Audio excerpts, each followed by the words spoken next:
Okay, so I'm Ed Fenning. I used to work on PC Zone and PC Gamer. If you don't know what those are, it's okay. No one under the age of 25 has bought a magazine in about a decade.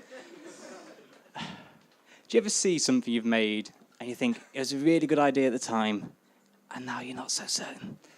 That's this talk. Anyway, gun feel. How guns feel and guns feel. I'm going to use gun feel, the words themselves, quite a lot in this talk. They're going to lose all meaning at some point, but just please bear with me as we go on this magical journey together. Right, wait. Okay, that worked. Cool. Gun feel bad. So, as I said, I used to work for PC Gamer, and on PC Gamer, we had a thing called a style guide. For those of you who aren't media wankers, style guide is basically what you'll have when you work on a brand or publication, which will generally be things like, say, how do you write 1000? Do you use the numbers or the words? Sometimes it'll be things like, you are writing on an international site, you cannot reference Coronation Street. On the PC Gamer style guide, the word gameplay was banned. Now, why was gameplay banned? Gameplay is a fucking nonsense word. It's ubiquitous, everyone thinks they understand it, but it means absolutely nothing.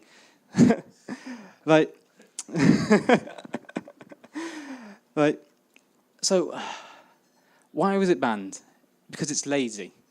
It doesn't actually tell you anything about what you're trying to say. You don't go to a film, you don't come back to your friends and sort of say, oh yeah, the plot was quite bad, but the film watch was really good. You don't recommend a book by sort of saying, yeah, I really liked the book read, it was a really good book read. It's fucking nonsense, you don't do that. But of course, this might be me being a dick, because critics are dicks. But we really want to be able to explain things to you as best as we possibly can. And the reason why PC Gamer was banned up there, sorry, I meant gameplay was banned on PC Gamer. That'd be a bit weird if PC Gamer was banned on PC Gamer. Was that by banning the word gameplay, it encouraged us as writers and critics to go out and seek what was fun, what was enjoyable. What were those experiences that we really wanted to communicate that would actually get you excited about a game? Of course, when you're talking to a friend, you'll probably sort of say, yeah, the gameplay was good, and they'd understand that, that's fine. But you're a critic, someone's come for a bit more of an in-depth insight and sort of more of a valid opinion than sort of just based on your past judgmental preferences. And this was an aside for Ollie, who's not here tonight. Love you, Ollie. So, forgive me, I use paper, because I'm the 21st century age. Gun, feel. Gun, feel. Gun, feel. Gun, feel. Gun, feel. Gun, feel. Gun, feel. Gun, feel.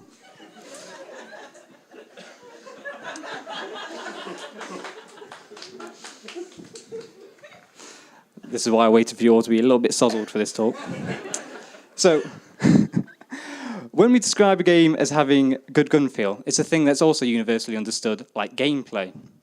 Hey, but why do we use the word gun feel? We sort of feel a bit weird sometimes about going to depths about guns, because, well, as sort of Alice and other people mentioned tonight, they're a thing that kills people. It's a bit weird to be a bit too into guns, it seems. You're almost that one-man soldier in a cabin alone by himself, polishing his guns and wanking to a 50 caliber magazine. Yeah. But if you're going to look at a shooty, bang, bang, pow, pow, kill the men game, it is a majorly persistent element. A gun frames how we interact with a lot of these big AAA titles, which, when I come to realise it, is a really depressing thing to say. Thankfully, as people pointed out, we have indie games coming onto the scene, but there is still that primordial enjoyment in shooting things, and it's so fair that we should actually address it maybe a little bit. Yeah. Okay, so I know, this is the crowd-pleasing gift for me. So, at the end of the day, shooting games are basically mods and iterations of whack-a-mole. You have an object on screen, you click for a base reward. Anything else is just set dressing. You're a fridge, it doesn't matter. Right. Like, oh shit, I accidentally clicked too far, but it's okay, I'll go with it. Like, because at the end of the day, a gun is a player-controlled object. Like, it interacts with the target when it appears. You get some satisfaction from that. Repeat. It's, at the end of the day, it's a trickery. All a gun is as a skin, if it's a first-person game, or a third-person game, it can be sort of like a skin view from behind. But it's a skin that's providing kinesthetic feedback without having the actual ability to influence your touch, as again sort of Aubrey points on to, that you are filtering this through a keyboard and mouse, what a human interacts with. And a gun is there to sort of provide this sort of like satisfaction and trickery using just only sound and visual, because otherwise all you have is whack-a-mole, but without the kittens. It's shit. Gun feels strange. Okay, how do I play this video? Okay, so what are guns like without those audio and visual aids? So what if we mess around with them? How does the gun, thus the game which we are viewing them through, change? As a quick piss take demonstration of this is, let me just read his name because I'm probably going to get it wrong. Vanon Serrano. He used to work on Insurgency, now he works on Titanfall 2, and he does lots of he's a specialist in weapon animations, and he does little piss take things like this, which sort of shows you a little bit the more extreme end of gun satisfaction. Oh, we have sound, I didn't even know.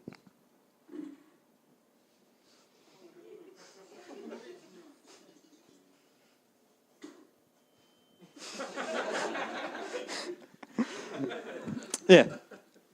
So both of those produce the same outcome, right? Button press, target dead. Yet even ramped up to these ridiculous levels of scale, they give much different feedback and satisfaction to you as a player. Well, if anything was actually as ridiculous as that, but aside. Right.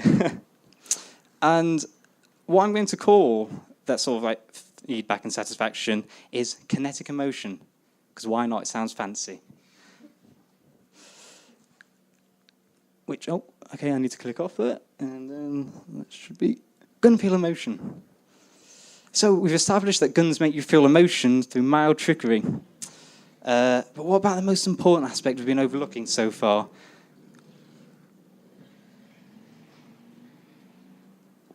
What do the guns feel themselves? Gun feel annoyed. On screen here, we have, I think, from Borderlands, the pre-sequel. I'm not sure, our Borderlands expert here, I can't remember where this gun is from, but it's either 2 or the pre-sequel. You have a t-shirt? Well, look, it's one of 87 billion, it's easy. Right. Anyway, this is a specific gun you can pick up, I think it's in Borderlands pre-sequel. If I'm wrong, please annotate it on the video. Which comes with it, an AI personality that talks to you as you play. Hey, these are some of the quotes. I know it's very tiny. I didn't expect this on the screen, but if you can squint and have good eyesight. When reloading, oh, great, now you're wasting ammo. They're children on Promethean who can't afford ammo, you know. After a kill, wonderful shot, murderer. Someone is now an orphan and doesn't know it yet. Your clothes are probably made by slaves, and so on.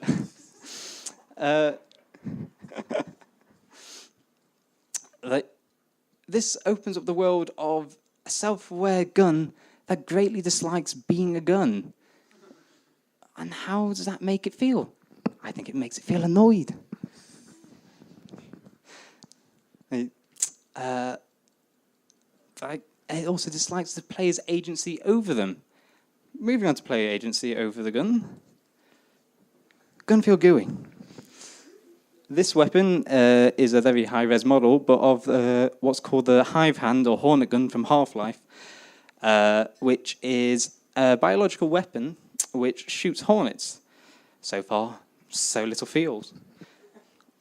And indeed, that would be the case, apart from recently the fan-made remake of Half-Life called Black Mesa, which,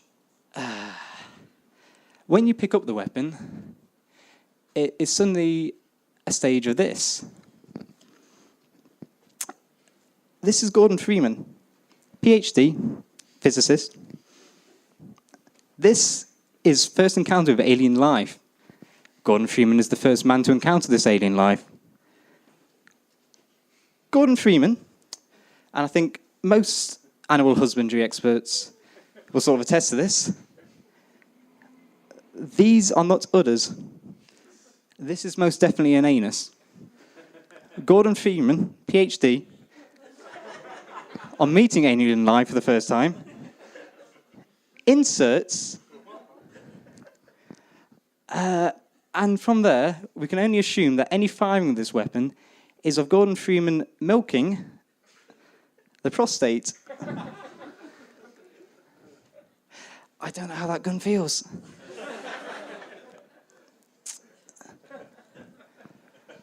So, we've established that guns have anuses, which can feel. Another anus which feels in the game. Red Faction, oh shit, Armageddon or Gorilla? I can't remember which one it is. Yeah, Armageddon, that's it. Yeah, such generic titles. Anyway, this is a special weapon you can get in that Red Faction, which is the correct one. YouTube annotation, please. Where I didn't include a video because I'm a cretin, but when you... I don't know where that hand's going, but anyway, we'll cover that. When you squeeze in this hand, this releases a rainbow from its anus, direct at any enemies you have. But what's more disturbing is during this, it's a third-person game, and this horse's head is on your shoulder, looking at the camera. Before you release, it looks quite upset, it looks quite disgruntled. And then, whilst it's releasing, it's quite ecstatic. And then, after it's done releasing, it nuzzles against you and looks quite content and happy. This gun felt constipated, but now feels relief. So, but it also raises the question, guns can be animals. Guns can be animals. Here is from Fallout New Vegas' expansion, Old World Blues, where, if you've not played the game, through requisite skill checks and things, you can get this gun. The peculiar thing about this gun is that it has a dog brain in it. And it has little dog ears, which get very excited when you start shooting things. So, a gun can feel loyal, a gun can feel obedient. A gun can enjoy what it does too. Oh. Professional. But now, so we've established that guns can be both robotic and animals, and they can feel a multitude of things. But can they feel like us? Can they feel like humans?